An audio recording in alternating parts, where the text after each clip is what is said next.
శ్రీదేవి గారు 13వ శ్లోకం. 13వ శ్లోకం. ఓకే గురుజీ.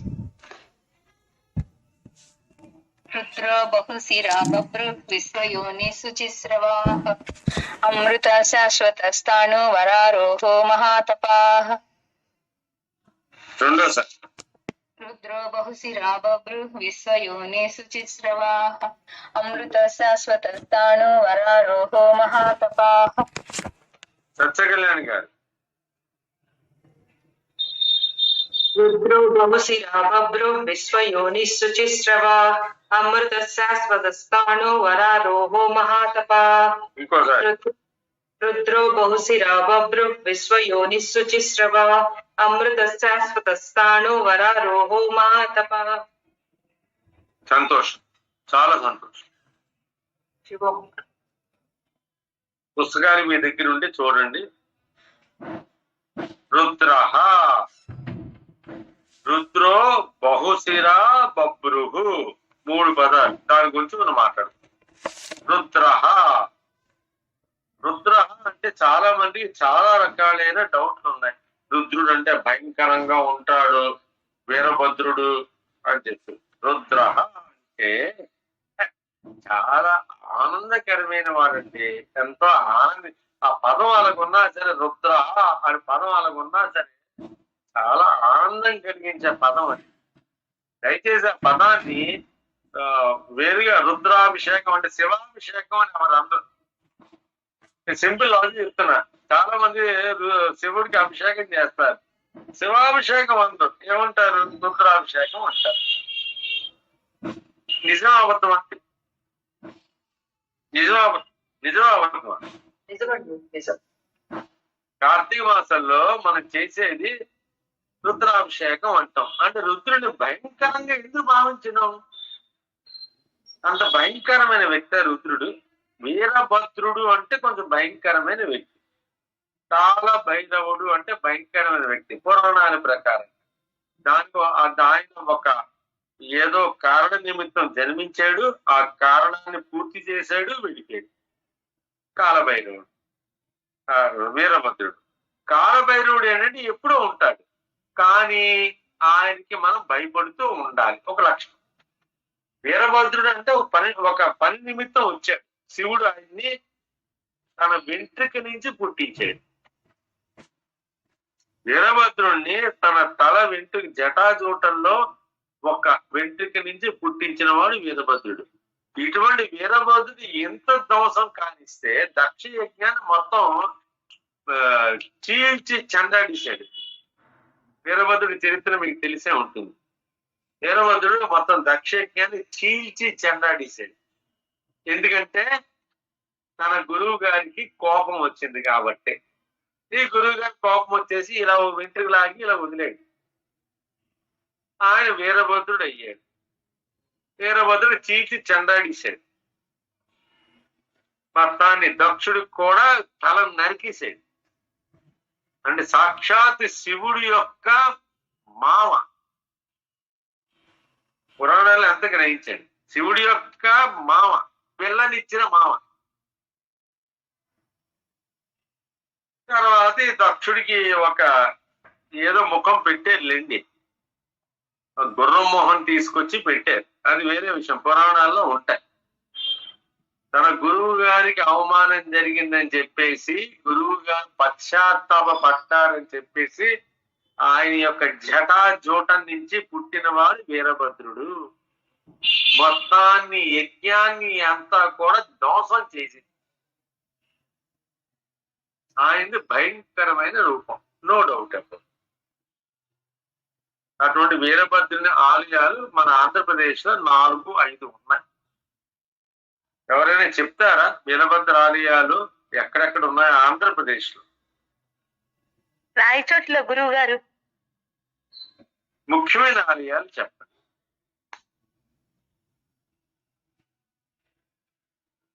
చెప్పండి స్వామి.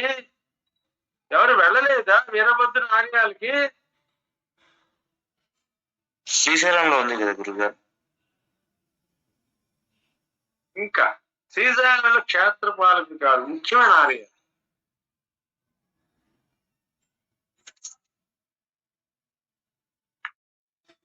పట్టిసీమ అని పేరు ఎవరు విన్నారు? లేపాక్షి. దుర్గేష్ గారు అనంతపురం జిల్లాలో ఉన్నారు.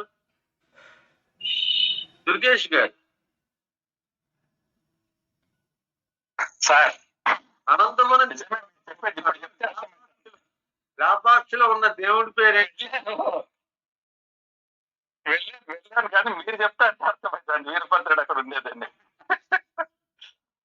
లేపాక్షి. లేపాక్షిలో అందమైన వీరభద్రుడు అండి. అంత అందమైన వీరభద్రుడు పాపం. 6 అడుగుల వీరభద్రుడు ఉంటాడు లేపాక్షిలో. లేపాక్షి పూర్తిగా వీరభద్రుడికి అంకితం.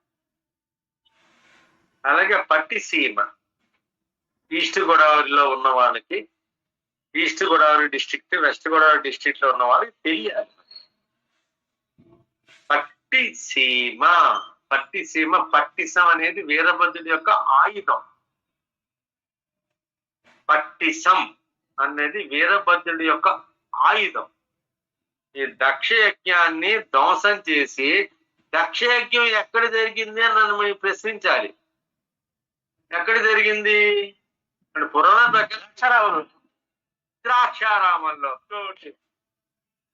ద్రాక్షారామము, ద్రాక్షారామము అంటే దక్ష యజ్ఞం జరిగింది ద్రాక్షారామము. రామచంద్రాపురం నుంచి ఒక 12-13 కిలోమీటర్ల దూరంలో ఉంటుంది. 6 కాకినాడ నుంచి 30-35, 6 యానాం నుంచి ఒక 25 కిలోమీటర్లు ఈస్ట్ గోదావరి జిల్లాలో ఉంది. దాని పేరు ద్రాక్షారామం. పంచారామంలో ద్రాక్షారామం ఒకటి. ఓకే, పంచారామాలు అన్ని కూడా అదృష్టవశాత్తు ఆంధ్రప్రదేశ్ లోనే ఉన్నాయి. ఎవరైనా చెప్తారా? పంచారామాలు, పంచ ఆరామాలు 5 చెప్పండి. పంచారామాలు ఎక్కడున్నాయి చెప్పండి.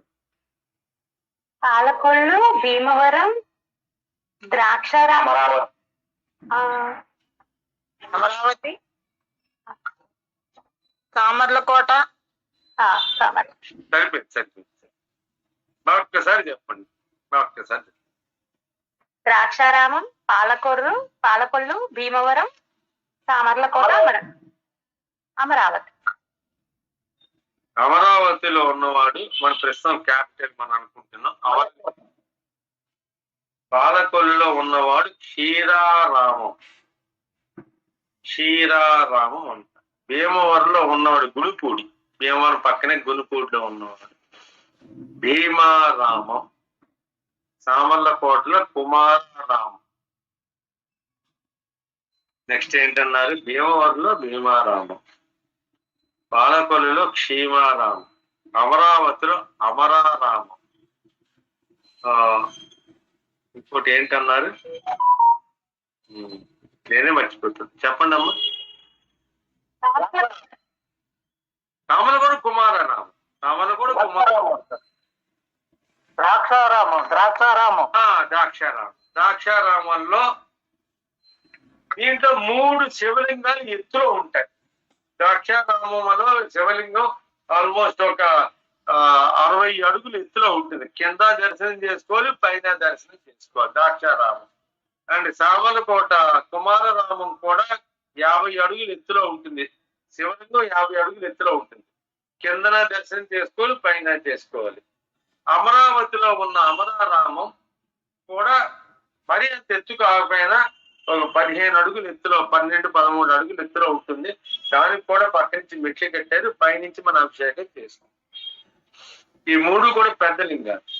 భీమవరంలో ఉన్న లింగం అనేది మరీ పెద్ద లింగం కాదు, చిన్న లింగం. అది రంగులు మారుతూ ఉంటుంది.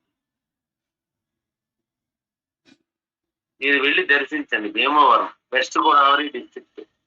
అది పౌర్ణమి నాడు తెల్లగా ఉంటుంది, అమావాస్య నాడు లింగం నల్లగా ఉంటుంది. భీమవరం. పాలకొల్లులో క్షీరారామం, క్షీరారామం చెప్పి పాలకొల్లు. సాక్షాత్ దాని పేరు రామలింగేశ్వర స్వామి, రాముడే దాన్ని ప్రతిష్ఠించాడు కాబట్టి పాలకొల్లు. దాని పేరు పాల అంటే క్షీరం, పాలు. పాలకొల్లు క్షీరారామం దాని పేరు. ఈ 2 లింగాలు మాత్రం మామూలు లింగాలు, పెద్ద ఎత్తు ఉండవు. కానీ ఈ 3 లింగాలు పెద్దవి. ద్రాక్షారామం, అమరావతి, సామర్లకోట చాలా పెద్ద లింగాలు. అమరావతి మాత్రం 12 అడుగులు 15 అడుగులు. మీరు వెళ్ళే ఉంటారు. ఎందుకు ఇవి చెప్తున్నాను అంటే భగవంతుడు ఎక్స్ప్రెషన్ అనేది, ఇవన్నీ లింగాలు, వాటి సైజులు అవన్నీ పక్కన పెట్టేయండి. భగవత్ విభూతి గురించి ఆలోచించాలి. ఇప్పుడు అదే వచ్చింది. రుద్రుడు అనేవాడు భయంకరమైన రూపం కాదు. వీరభద్రుడు భయంకర రూపం, లేపాక్షిలో ఉన్నాడు. అండ్ పట్టిసీమలో గోదావరి మధ్యలో ఉంది. ఎంతమంది వెళ్ళారు పట్టిసీమ? వెళ్ళలేదు. అక్కడి నుంచే మీరు భద్రాచలం వెళ్ళాలంటే బోట్లు అక్కడి నుంచే మొదలవుతాయి. ఎవరు వెళ్ళారా పడవలో భద్రాచలం గోదావరి నది మీద? 99% పడవలు నీళ్లు లేనప్పుడు పట్టిసీమ నుంచే మొదలవుతాయి. పట్టిసీమ నుంచి భద్రాచలం. నీళ్లు ఎక్కువగా ఉన్నప్పుడు రాజమండ్రి నుంచి మొదలవుతాయి. కోటకొమ్మ రేవు నుంచి మొదలవుతాయి పడవ. లేకపోతే పట్టిసీమ నుంచి గోదావరి నది మధ్యలో ఉంది ఆ నది. ఆ గుడికి వెళ్ళాలంటే గోదావరి దాటాలి. అట్నుంచి అయినా సరే, ఇటు నుంచి అయినా సరే. వీరభద్రుడు పట్టిసం ఆయుధం వెళ్ళాం కూడా. మరి ఇప్పుడు లేట్గా చెప్పారు. పోలీస్ వాళ్ళగా 6 నెలల తర్వాత చెప్పారు. సిగ్నల్ రన్నింగ్ ఉన్నా. ఓకే. ఈ పట్టిసం అనే ఆయుధం అక్కడ పడింది కాబట్టి దాని పేరు పట్టిసీమ. పట్టిసీమ అయిపోయింది. ఓకే. అక్కడ ఆయుధం పడింది. వీరభద్రుడు యొక్క ఆయుధం పడింది. ఒక మినిట్ గురుగారు, ఈ మొరమల్లో ఉన్నది గురుగారు స్వామి. వీరభద్రుడు చాలా చోట్ల ఉన్నాడు స్వామి. వీరభద్రుడు లేకుండా ఎక్కడా లేడు. శివుని యొక్క అవతారం వీరభద్రుడు. కానీ ప్రముఖంగా ఉన్నది లేపాక్షి, పట్టిసీమ. ప్రముఖంగా కేవలం అక్కడ వీరభద్రుడే ఉంటాడు. వీరభద్రుడు ఆకారంలో ఉండేది లేపాక్షి. వీరభద్రుడు లింగ రూపంలో ఉండేది పట్టిసీమ. పట్టిసీమలో లింగ రూపంలో ఉంటాడు, లేపాక్షిలో విగ్రహ రూపంలో ఉంటాడు. చాలా అందమైన విగ్రహం, చాలా అందమైన విగ్రహం లేపాక్షి. మరి ఈయన వెళ్ళే ఉంటారు. మన దుర్గేష్ గారు చాలా అందం. వెళ్ళాను సార్, మర్చిపోయాను. వెళ్ళాను కానీ మర్చిపోయాను. ఇంకొక ఫేమస్ గుడి వీరభద్రుడిది మురమళ్ళ, అమలాపురం పక్కన. ఎవరైనా ఉన్నారా అమలాపురం తెలిసిన వాళ్ళు? మురమళ్ళ పేరు విన్నారా? అన్ని వెళ్ళేపోతున్నారు మీరు. అన్ని వెళ్ళారు, అన్ని మురమళ్ళలోనే వీరభద్రుడికి చెప్పండి.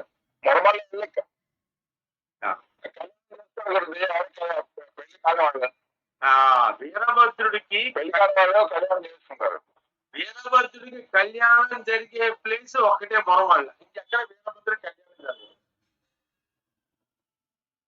వీరభద్రుడు శివుని మురమళ్ళ అని చెప్పి యానం పక్కనే ఉంటుంది. అమలాపురం యానాము మధ్యలో ఉంటుంది. అంటే చెప్పాలి అంటే అదే మన బాలయోగి కాన్స్టిట్యూషన్ పక్కనే ఉంటుంది. ఏంటి అది అక్కడే ఉంటుంది. అదే ముమ్మిడివరం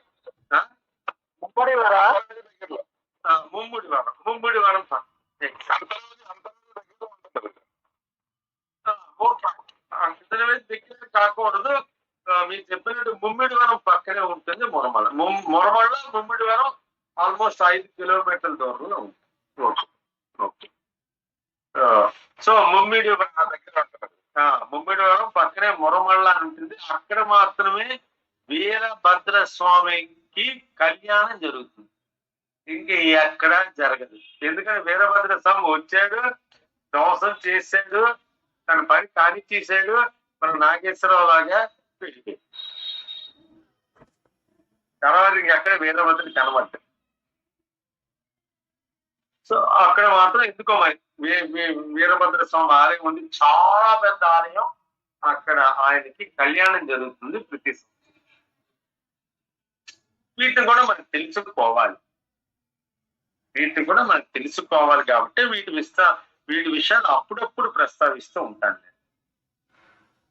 రుద్రః అసలైన అర్థం ఏంటంటే అన్నింటినీ తనలో లయం చేసుకున్నవాణి రుద్ర అంటారు. రుద్ర అంటే అన్నింటినీ తనలో లయం చేసుకునేవాడిని రుద్ర అంటారు. భయంకరమైన రూపమే కాదు, కోపం వచ్చినప్పుడు కోపంగా ఉంటాడు, శాంతంగా ఉన్నప్పుడు చాలా శాంతంగా ఉంటాడు. ఆయన కూడా పెళ్లి చేసుకున్నాడు, ఆ కళ్యాణం అని అందుకే మొరమండ గురించి చెప్పాను. ఆయనకి అక్కడే కళ్యాణం జరుగుతుంది. రుద్రో బహుశిరాః. బహుశిర అంటే అనేక శిరములు కలవాడు. నిన్న మరి ఏం చెప్పాను, భగవంతుడికి 1000 శిరాలు ఉండవండి.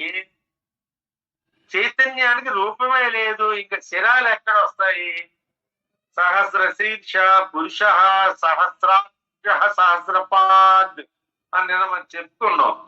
సహస్ర శీర్ష అన్ని తలలు, సహస్రాక్షగా అన్ని కళ్ళు, సహస్రపాద అన్ని పాదములు కలవాడు. అంటే అర్థం ఏంటంటే ఇక్కడ అదే పదం ఇక్కడ వచ్చింది, బహుశిర అనేక శిరస్సులు కలవాడు. అంటే అర్థం ఏంటంటే ప్రతి జీవి యొక్క శిరస్సు కూడా పరమాత్మ యొక్క శిరస్సే.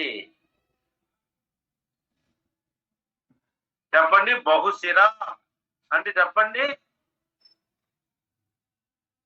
ప్రతి జీవి యొక్క శిరస్సు,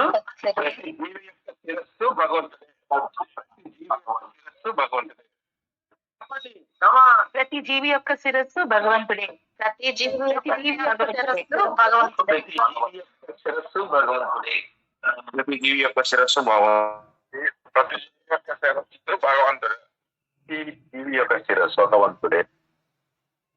అదే బహుశిరా. అందరి తలకాయలు ఆయనేనండి, అందరి కళ్ళు ఆయనేనండి, అందరి పాదాలు ఆయనేనండి, అందరి చేతులు ఆయనేనండి. ఇది పరమాత్మని కొలిచే మార్గం. 80 లక్షల దేవరాశులు కూడా ఆయనే సార్. బాలాజీ గారు మధ్యలో మిస్ అయిపోయారు, కసక్కని పారిపోయి మళ్ళీ వచ్చారు, సైలెంట్ గా వచ్చేసారు. చాలాసేపు అయింది స్వామి. మధ్యలో వెళ్ళిపోయారు. ఇందాక మీ గురించి 4-5 సార్లు అడిగాను, మీరు రిప్లై ఇవ్వలేదు. మధ్యలో సంబంధం కనుక్కోవాలి, అదే పైగా ఫోన్ చేస్తున్నారు. నేను 2-3 సార్లు వదిలేసిన వాళ్ళు మళ్ళీ చేస్తే తప్పలేదు స్వామి, పక్కగలకి తప్పలేదు. ఓకే, సంతోషం. ఇందాక మిమ్మల్ని అడిగాను, మీరు దొరకలేదని చెప్పి అడిగాను. బహుశిర అనేక శిరస్సులు కలవాడు అంటే అందరి శిరాలు, అన్ని జీవుల యొక్క శిరస్సు తానై ఉన్నవాడు, అనంతుడు. బహుశిర అంటే అనంతుడు. రుద్రో బహుశిర బభ్రుహు. అమ్మ ఇక్కడ కొట్టారండి భీష్ముడు. బభ్రుహు అంటే ఏంటి? బభ్రుహు అంటే అన్నింటికీ ఆధారమైన వాడు, అన్నింటినీ భరించేవాడు. నరసింహాచార్యులు గారికి చాలా డౌట్ ఉంది ఈ విషయంలో. ఏమంటారు నరసింహాచార్యులు? ఏ విషయం స్వామి? ఈ బభ్రుహు విషయంలో తెలియదండి. నరసింహాచార్యులు గారు 100% వైష్ణవుడు. అబ్బాయి శంఖము చక్రము ధరించిన వ్యక్తి. ఇంట్లో శివుడికి అభిషేకం చేస్తాం స్వామి రోజు, శివలింగాన్ని. ఇంట్లో శివుడికి అవి అంటే మీరు ఓకే ఓకే, చాలా సంతోషం. ఒక విష్ణువునే పూజించట్లేదు, శివుని కూడా పూజిస్తున్నారు అన్నమాట. శివుడు అమ్మవారు పూజ చేస్తారు, కానీ వైష్ణవుడు. అది పుట్టుక వైష్ణవుడు. అయ్యో బాబు మంచి డైలాగ్ కొడుతున్నాడండి. పుట్టుకతో వైష్ణవం. గురువులందరూ వాళ్ళే స్వామి. గురువులందరూ శైవ బ్రాహ్మలు. మా గురువు గారు నిష్ట ప్రజాశాస్త్రం బ్రాహ్మణేనండి. వైష్ణు గురువులు ఎవరు లేరు స్వామి నాకు. బ్రాహ్మడు అయితేనేంటి, ఎవరు శూద్రుడు అయితేనండి మనకి. అంటే వైష్ణవు అంటే వైష్ణవులు లేరని చెప్తాను సార్. మళ్ళీ మొదలుకు వస్తున్నారు మీరు. ఎవరో ఏదో చెప్పాడు మీరు. వైష్ణవుల్లోని ఆడవారిలోని ఎంతమంది ఆడవాళ్ళు నరసింహాచార్యులు గారు? అందరూ బయట వాళ్ళే స్వామి. కాదు, ఎంతమంది ఆడవాళ్ళు అసలు? ఎనమండు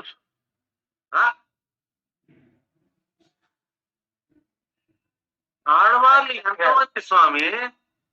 నేను వైష్ణు సాంప్రదాయం లేను స్వామి అసలు కరెక్ట్గా. నన్ను మీరు ఏమిటమే చెప్పలేనండి. ఆడవాళ్ళు 12 మంది. ఆ, దాంట్లో 11 మంది నిమ్న జాతి వాళ్ళే. అవును సార్. 11 మంది ఎవరు? నిమ్న జాతులు. మిగతా జాతులు వాడు. బ్రాహ్మణు కాని వాడు. అవును. ఒక్కడే బ్రాహ్మణుడు. నువ్వు పక్కన పెట్టండి సమతామూర్తి కానీ పక్కన. అవును సార్. ప్రతి వాడు విష్ణు యొక్క అవతారమే స్వామి. ఆయన స్థితి కారకుడు. స్థితిని కాపాడేవాడు విష్ణుమూర్తి. అందరికీ అన్నం పెట్టేవాడు విష్ణుమూర్తి. అన్ని రకాల ఫలాలు, పుష్పాలు, పంటలు అన్ని ప్రసాదించేవాడు విష్ణు. విష్ణుమూర్తికి 2 భార్యలు. పురాణాలు ఎంతో అర్థం ఉంది మనం అర్థం చేసుకుంటే. ఒకడు శ్రీదేవి, ఇంకొకడు భూదేవి. భూదేవి, ఇంకొకరు శ్రీదేవి. శ్రీదేవి గారు మన దగ్గర ఉన్నారు. ఓకే, గారు శ్లోకం ఉంది కదా.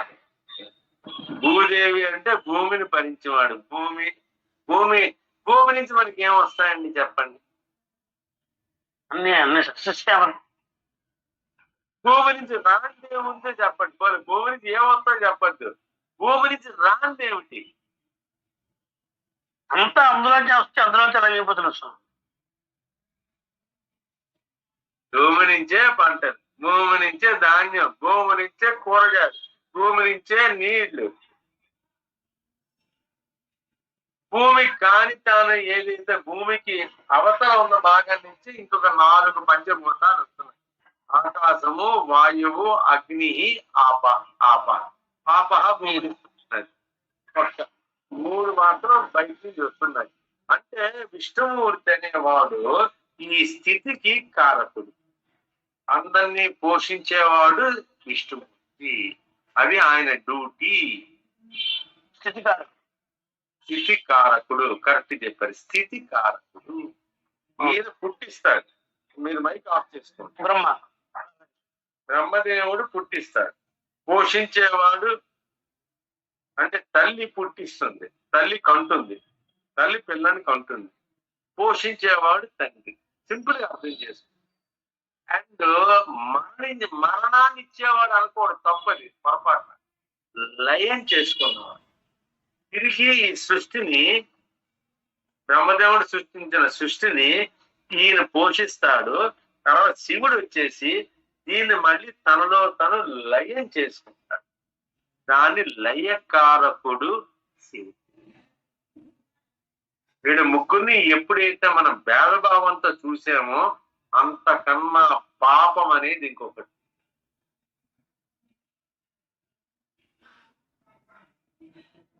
అంటే తల్లిని తండ్రిని వేరుగా చూసినట్టు లెక్క.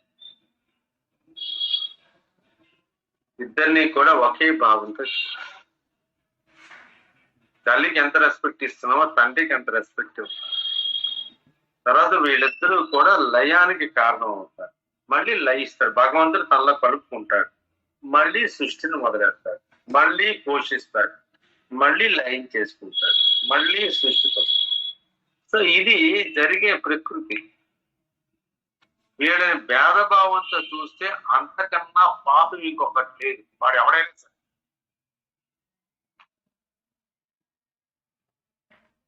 సో నెక్స్ట్ పదం బబ్రు.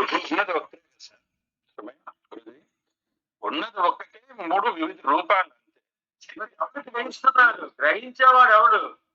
ఉన్నది ఒక్కటే మనం 100 సార్లు అదే చెప్తున్నాం, వేరే చెప్తాం. గ్రహించట్లేదు కదా ప్రజలు, ఉమ్. వేరు చేస్తున్నారు కదా. మనమే గ్రహించాలి. వేరు చేస్తున్నారు కదా, వేరు చెయ్యట్లేదా? మన కళ్ళ ముందే జరుగుతున్నది. శివాయ విష్ణు రూపాయ శివాయ అని ఒక శ్లోకమే ఉంది సార్.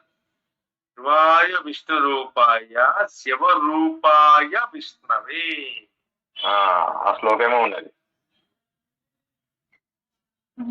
మనం ఏం చేసుకుంటున్నాం?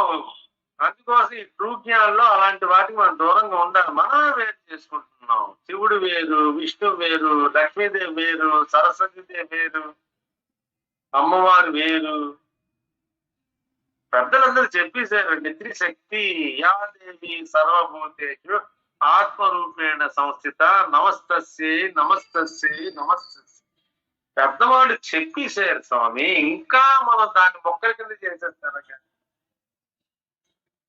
మనకన్నా ముందు పుట్టిన మహర్షులు దీన్ని చెప్పేశారు. ఆది శంకరుడు చెప్పారు, శ్రీమద్ రామానుజాచార్యుల వారు కూడా చెప్పారు. కానీ మనం వేరు చేసేస్తున్నాం, మనకు అజ్ఞానం. అది రామానుజులు వేరు, ఆది శంకరులు వేరు, మధ్వాచార్యులు వేరు. ఎంత అజ్ఞానం అండి! గురువుల్ని కూడా వేరు చేసేస్తున్నాం అండి. మన త్రుజ్ఞానం తప్పని చేస్తాను. మధ్వాచార్యుల వారిని, రామానుజాచార్యుల వారిని, శంకరాచార్యుల వారిని ముగ్గురిని 3 గురువులుగా భావించకూడదు. మనకు ముగ్గురు కూడా ఒకటే. చెప్పండి, ముగ్గురు కూడా ముగ్గురు ఒక్కరే గురువు ఒక్కరే.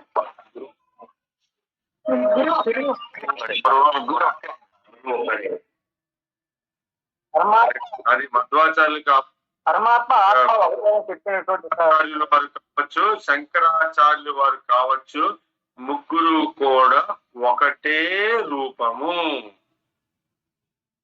సందర్భానుసారంగా రూపం మారుతుంటుంది, పరిస్థితుల ప్రకారం మారుతుంటుంది. సందర్భానుసారం ఏ పరిస్థితికి తగ్గట్టుగా ఆ పరిస్థితి తీసుకుంటాడు. తర్వాత ఉన్నది జగజీవ పదార్థంలో ఒకే పరమాత్మ ఒకే చైతన్యం ఉన్నప్పుడు ఎవరు వస్తారు, ఎలా వస్తారు?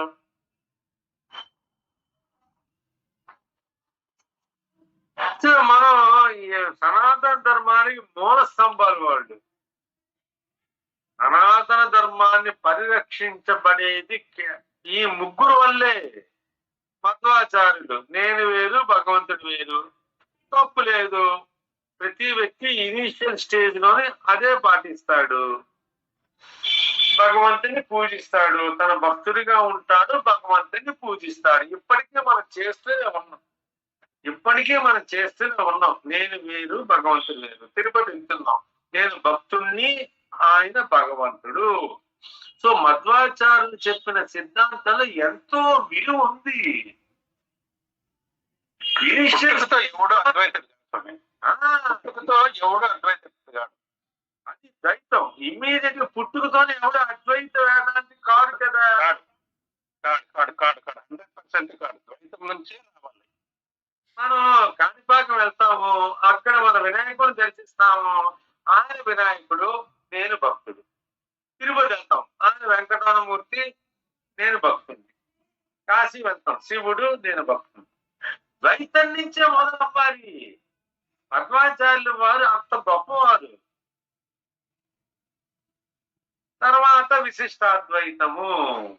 అద్వైతమే, ఉన్నది ఒకటే, కానీ జాగ్రత్తగా ఉండు.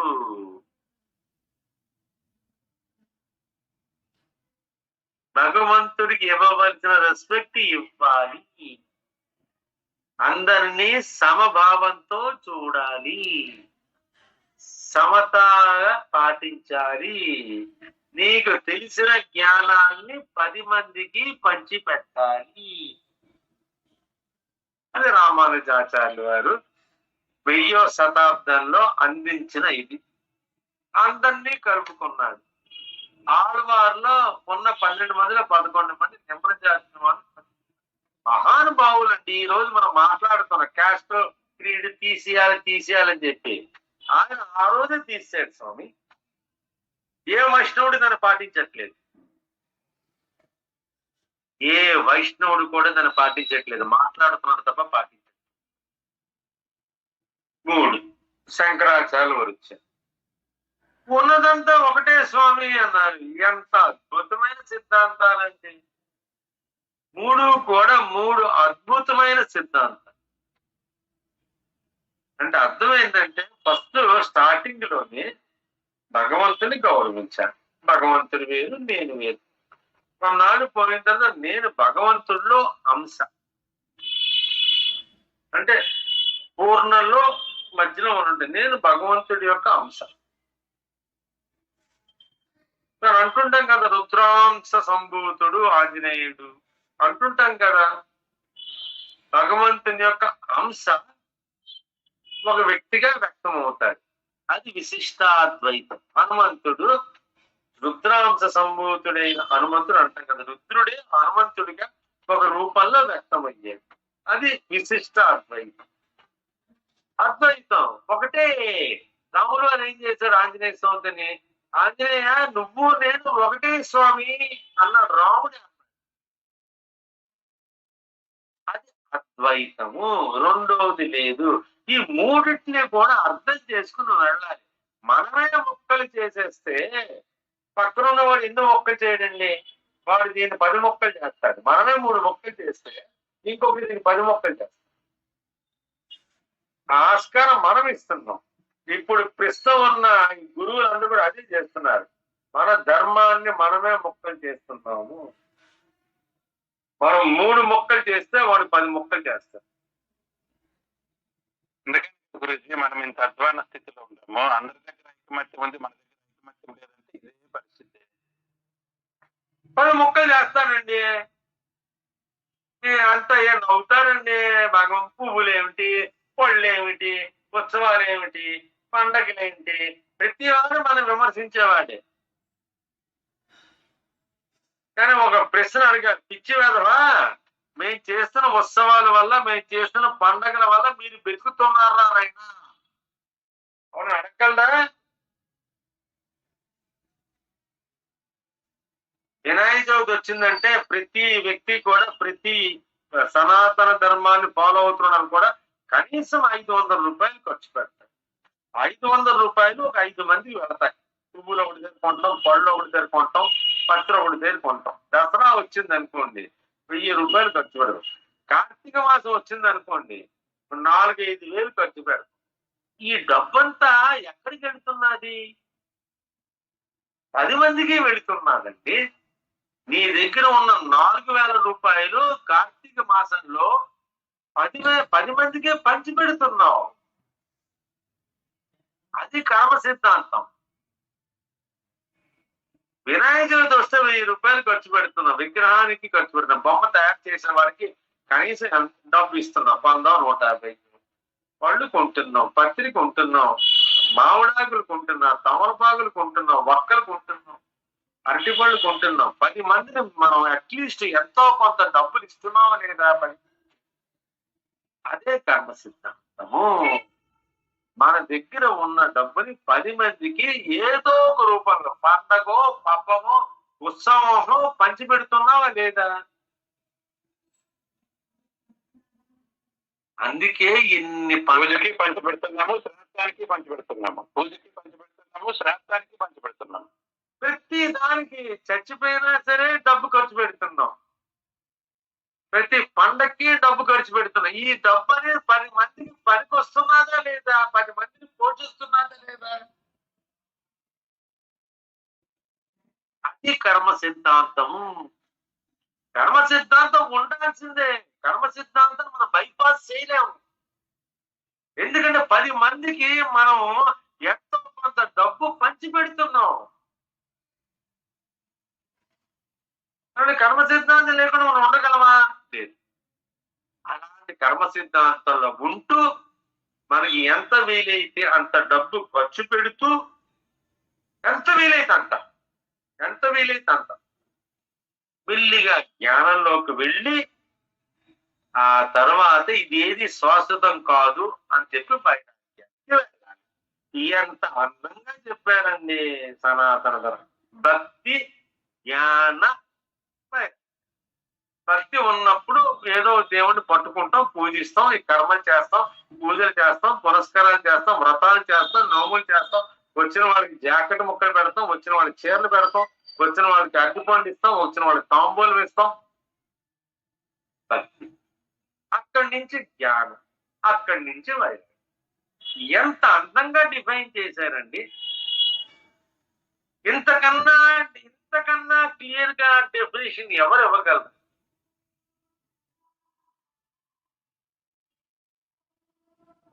అది మనం నొక్కి వక్కాణించాలి. భక్తి జ్ఞాన వైరాగ్యాలు. నా దగ్గర ఉన్నంతసేపు డబ్బును 10 మందికి పంచిపెట్టాను. స్లోగా జ్ఞానంలోకి వచ్చాను, జ్ఞానం నుంచి వైరాగ్యానికి వచ్చాను. ఎంత ఆనందం అండి!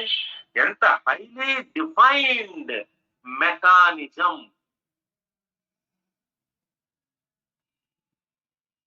సంతోషం. ఒక్కసారి అందరూ కూడా ఏమర్థమైందో చెప్పండి. నరసింహాచార్యులు గారు మీ నుంచి మొదలెడుతున్నా, చెప్పండి ఏమర్థమైంది? అంతా ఒకటే, అంతా సమంగా చూడాలి, అందరినీ సమానంగా భావించాలి, అందరూ ఒకటే, ఏకం సత్ ఓకే అని అర్థం చేస్తాను. సత్యనారాయణ వాసన శెట్టి గారు భక్తి జ్ఞాన వైరాగ్యాలు అంటే మీకు ఏం అర్థమైంది? సత్యనారాయణ గారు వాసన శెట్టి గారు ఓకే లేడని అదే వచ్చి చిరాకు. వింటారు, ఆన్సర్ చెప్పరు, లేకపోతే వినరు. తర్వాత ఏదో మనసులో ఉంటుంది, ఎక్కడికో వెళ్ళిపోతారు. జీవితం అంతా వ్యర్థం అనుకుంటారు. జీవితం అంటే సన్యాసం అనుకుంటారు. జీవితం అంటే అందరినీ వదిలిపెట్టేయాలి అనుకుంటారు.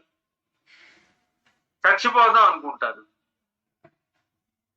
ఇది కాదు వేదాంతం అని. సత్యనారాయణ గారు ఉన్నారా లేదా?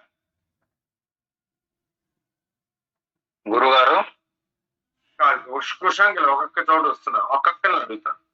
పరమేశ్వర్ రెడ్డి గారు, పరమేశ్వర్ రెడ్డి గురుజీ, ఏంటి భక్తి జ్ఞాన వైరాగ్యాన్ని మీకు ఏం అర్థమైంది?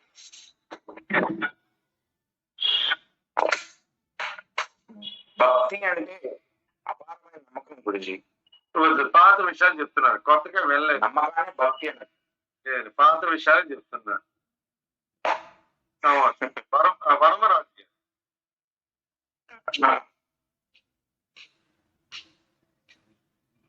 బాలమూరి శ్రవంతి గారు,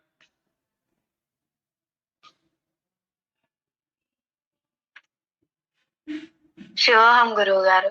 ఈ రోజు లెసన్ గురించి చెప్పండి. ఈ రోజు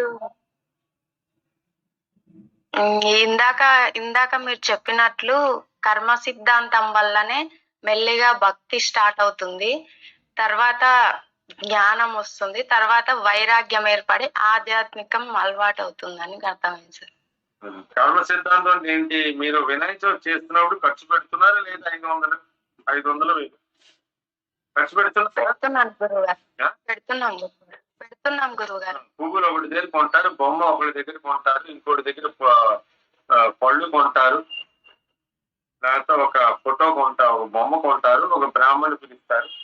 ఎవరో ఇంటికి వచ్చిన సాయంకాలం పేరెంటానికి వచ్చిన వాళ్ళకి కాస్త తాంబూలమో లేకపోతే జాకెట్ గుడ్డో పెడతారు. ఇది కర్మ సిద్ధం.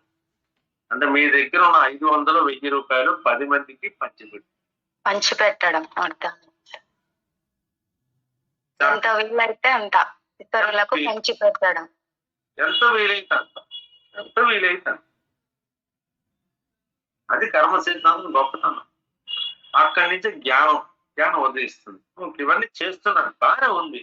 అసలు దేవుడు అంటే ఎవడు? పరమాత్మ అంటే ఎవడు? నేను ఇన్నాళ్ళు విష్ణుమూర్తి గొప్ప అనుకుంటున్నాను, ఇన్నాళ్ళు శివుడు గొప్ప అనుకుంటున్నాను, ఇన్నాళ్ళు బ్రహ్మ గొప్ప అనుకుంటున్నాను. ఎవడు గొప్ప? అసలు పరమాత్మ అంటే ఏంటి? పరమాత్మ అంటే ఎవడు? ఎక్కడ ఉన్నాడు? ఆలోచించడం జ్ఞానం. అది ఎప్పుడైతే తట్టిందో ఎప్పుడో ఒకప్పుడు ఈ జీవితం ఉంటుంది, శరీరం నశించిపోతుంది. ఇన్నాళ్ళు చాలా ఇబ్బంది, చాలా గాబరా పడిపోయాను, చాలా చేశాను. అబ్బాయి చాలా చాలా చాలా పొద్దుని సాయంకాలం దాకా తెగ కష్టపడిపోయాను. కానీ ఏది నాతో రాదు, ఏది నాది కాదు అన్న ఒక ఆలోచన కలగడం అనేది నాకు.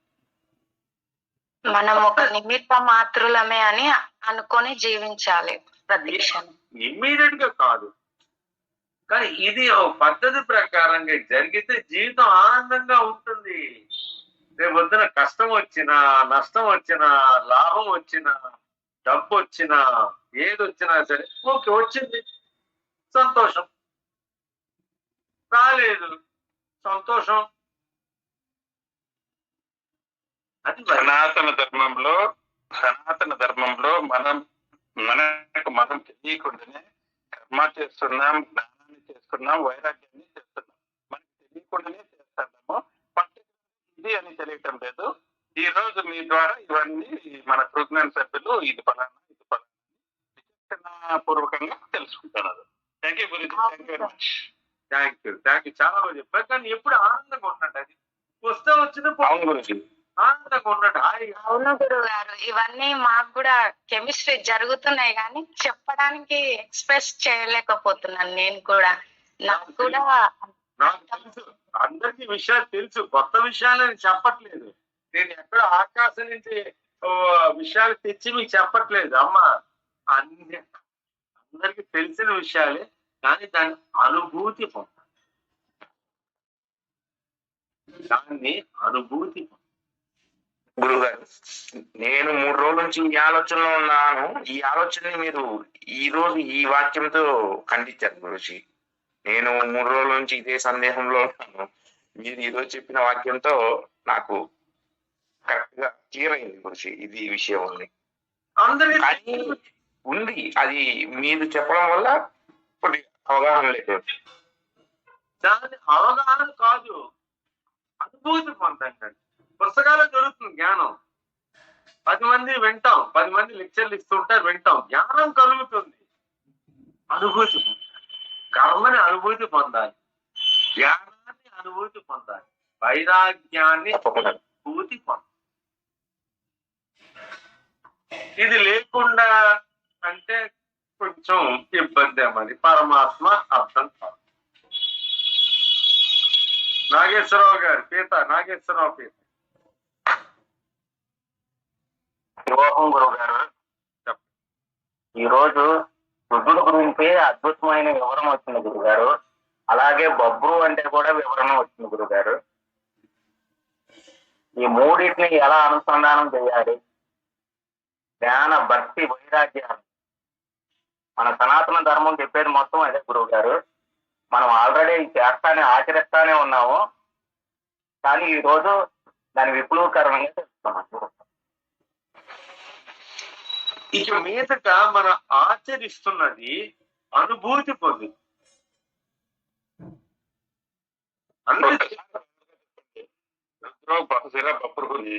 ఒక్కసారి సింపుల్ గా చెప్పండి సార్, ఒక్క 2 నిమిషాల్లో ప్లీజ్.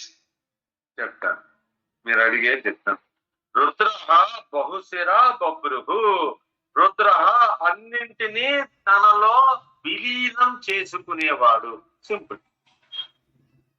బహుశిర అనేక శిరస్సులు కలవాడు, అంటే ప్రతి జీవి ఆయనే, అన్ని తలకాయలు ఆయనే.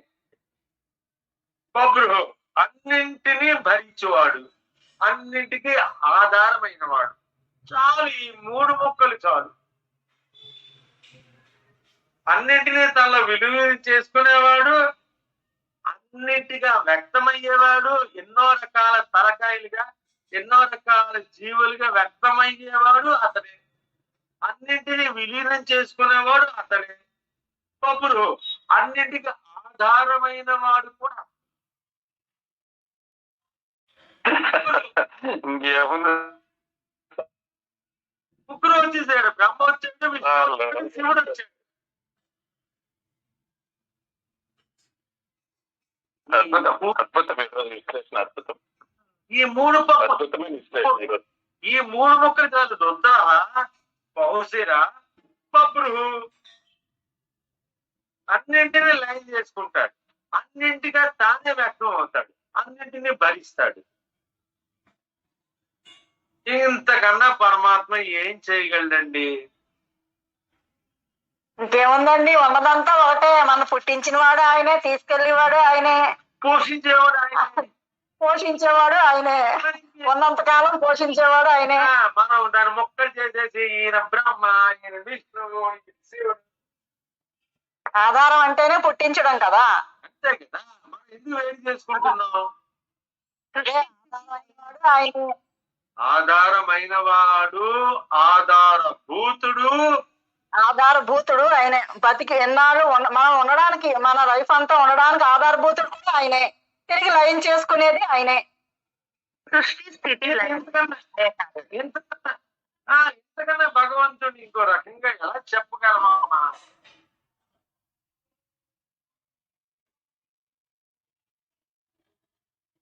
ఎంతకన్నా బ్రహ్మాండంగా ఏ రకంగా విశ్లేషణ చేస్తాం ఆయన్ని? ఊహ కందడు, కనబడ్డు, ఏం రకంగా చెప్తాం ఆయన్ని? అంటే ప్రతి వాడు కూడా నన్ను పుట్టించినవాడు ఆయనే, పోషిస్తున్నవాడు ఆయనే, నన్ను తిరిగి తీసుకెళ్ళిపోతున్నవాడు ఆయనే. చాలు.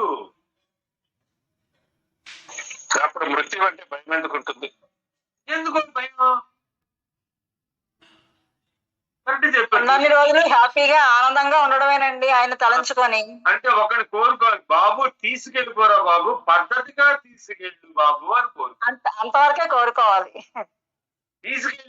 తీసుకెళ్తావు, ఎప్పుడొకప్పుడు తీసుకెళ్తావు. తీసుకెళ్ళేది ఏదో మరీ ఎక్కువ మరణయాతన పెట్టకుండా తీసుకెళ్ళిపోవాలి. మరీ ఇబ్బంది పెట్టకుండా, మరీ మరణ యాతన కలిగించకుండా తీసుకెళ్ళిరా బాబు. అంతే, నిత్యం కోరుకోవాల్సింది అదొక్కటే. ఇవ్వవలసింది ఆయన ఇస్తాడు. కంగారు పడద్దు. ఎవరికి ఏది కావాలో ఇస్తాడు. అదే భక్తి. గురుజీ, మృత్యుంజయ మంత్రంలో అదే కదండి చెప్తాడు. పూర్వారేక పన్నదార్ ముక్తో మిక్కి మామృతాత అనేటువంటిది అదే కదా. గుమ్మిడి కాయ ఎట్లా అయితే పండి, దోసపండు చెట్టు. గుమ్మిడి పండు కాదు, దోసకాయ. ఓకే, కంగారు పడుతున్నారు, కంగారులో ఉన్నారు. నేను దోసకాయ, అది గుమ్మడికాయ కాదు. గుమ్మడికాయని మీరు బాధ నుంచి విడిచేయడం కుదరదు.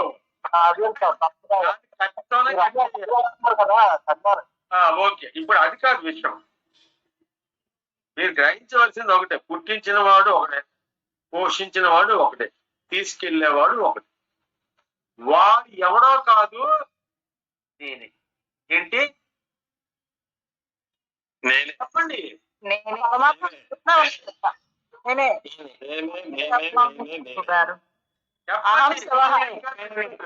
దుర్గేష్ గారు చెప్పండి. నేనే నేనే నేనే నేనే చెప్పండి.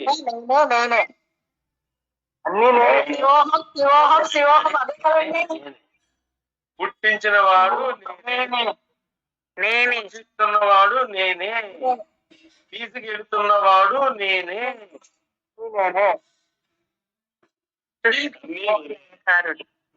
ఇంకా భయం ఎక్కడ ఉంటుంది?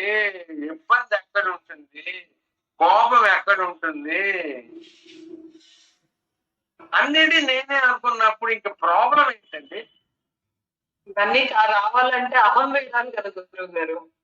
అదే చెప్తున్నా, నేనే అనుకున్నప్పుడు అహం పోతుందమ్మా. నేను వేరు, అదే మళ్ళీ అక్కడ మళ్ళీ నేను వేరు, అహంకారం వేరమ్మా. అహంకారాన్ని అహంతో పోల్చొద్దు ప్లీజ్, దయచేసి. అహం అంటే నేను, అహంకారం అనేది ఒక లక్షణం. ఓకే, తర్వాత అహంకారం అనేది ఒక లక్షణం.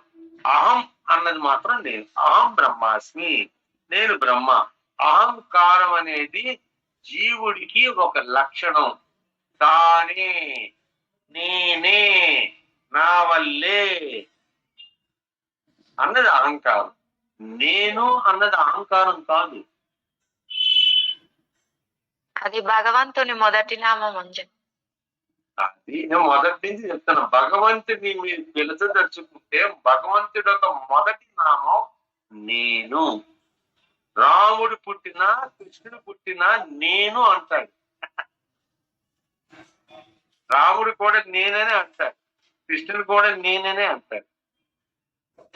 భగవంతుడికి మొదటి నేను అది, నేను ఇది, నా వల్లే అన్నది అహం, అహంకారం రెండు వేరు. అహం గొప్పది, అహంకారం అనేది మనం పక్కన. దాని గురించి చాలా డిస్కస్ చేసాం. మళ్ళీ ఆ విషయం మాట్లాడదాం. వస్తూనే ఉంటుంది. విష్ణు సహస్రనామాలు అన్ని రిపీట్ అవుతూనే ఉంటాయి. మిత్రులారా, అర్థమైంది కదా? ఇంకేమైనా అడగదలుచుకున్నారా ఎవరైనా? నేను అనేది ఏంటంటే ఈ ఆలోచన, ఈ విశ్లేషణ మనకి మైండ్ లో జరుగుతూనే ఉండాలి. మనం ఏ పని చేస్తున్నా, ఉద్యోగం చేస్తున్నా, వ్యాపారం చేస్తున్నా, మనకి వెనకాతల మనం ఆలోచిస్తున్నాం కదండి. అవును, టాయిలెట్కి వస్తున్నది, ఒకటికి వస్తున్నది, లెట్రిన్కి వస్తున్నది, ఆకలి వేస్తున్నది, నా పిల్లం వెయిట్ చేస్తున్నది, సాయంకాలం సినిమాకి వెళ్ళాలి, బయట బిగ్ బజార్కి వెళ్ళాలి, సరుకులు కొనుక్కోవాలి. ఇన్ని ఆలోచనలు ఉన్నవాళ్ళు ఈ ఆలోచన ఎందుకు ఉండట్లేదు? ఇవన్నీ నిర్వర్తిస్తున్నారు. పిల్లాన్ని తీసుకుని బయటకు వెళ్తున్నారు, సినిమాకి వెళ్తున్నారు, షికారుకి వెళ్తున్నారు, పార్కులకి వెళ్తున్నారు, ఆకలిస్తే అన్నం తింటున్నారు, టాయిలెట్కి వెళ్తున్నారు, లెట్రిన్కి వెళ్తున్నారు. ఇది కూడా అలాగే ఎందుకు తీసుకోవట్లేదు? తీసుకుంటే ఇక భగవంతుని సెపరేట్ గా ఒక గంట సేపు కేటాయించవలసిన అవసరం లేదు. 24/7 మీరు భగవంతుడితో అనుసంధానమై ఉంటారు.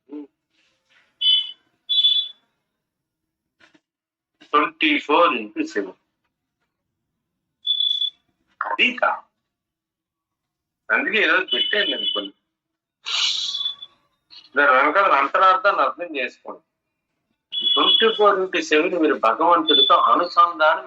అదే తపస్సు, అదే ధ్యానం, అదే తపన. ఇంకొకటి, దీనికోసం ఏ ప్రత్యేకమైన ధ్యానాలు చేయనవసరం లేదండి.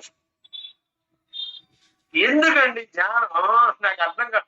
ధ్యానం అదే అంటున్నానండి, దీనికోసం ఏ ప్రత్యేకమైన ధ్యానాలు చేయనవసరం లేదు. ఈ దృష్టిలో ఉంటే చాలు.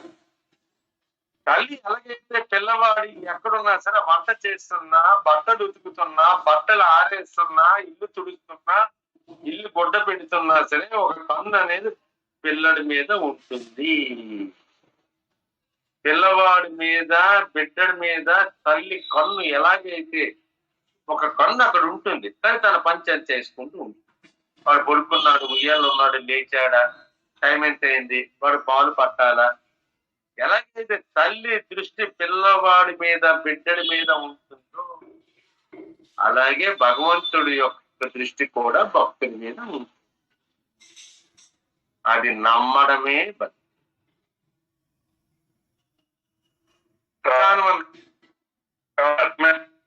చెప్పారు మీ రామకృష్ణ నమస్కారం. మీరు చెప్పారు, మీరు చెప్పారు గురు అన్ని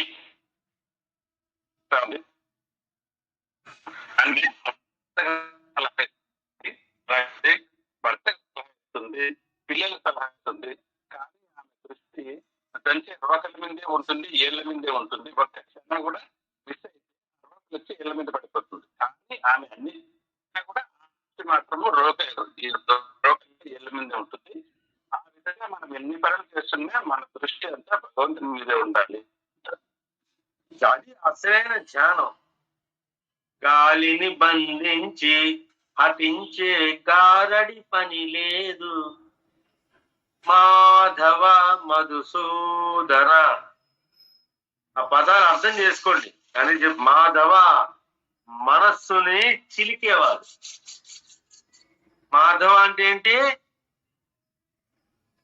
మనస్సుని చిలికేవారు. అమ్మా నాగేశ్వరి గారు, శ్రీదేవి గారు చెప్పండి. మనసుని మనస్సుని మతించేవాడు చిలికించేవాడు. మాధవుడు. మదించేవాడు కాదమ్మా, చిలికేవాడు. మనస్సును చిలికి క్షీరసాగరం అంటాం కదా, మదనం అంటే ఏంటి? చిలకడం. మాధవ మధుసూదన అంటే రాక్షసుడు. మధు అనే రాక్షసుని చంపడం కాదు, అదొక అర్థం. మధుహు అంటే ఏంటి? తీయనైంది అంటే తేనె. ఏది తీయగా ఉంటుంది? బయట కనిపించే ప్రపంచం తీయగా ఉంటుంది. తీయగా ఏది ఉంటుంది? బయట కనిపించే ప్రపంచం. దాన్నే మనం తీయగా భావిస్తాం. దాని నుండి విముక్తి కలిగించారు. గాలిని బంధించి హతించే గారడి పని లేదు, మాధవ మధుసూదన అని మనసున పలికిన మనసున పలకాలి. దాని తర్వాత లైన్ జీవులు హింసించి క్రతువులా చేయక పని లేదు. జీవుని హింసించి క్రతువులా చేసే పని లేదు.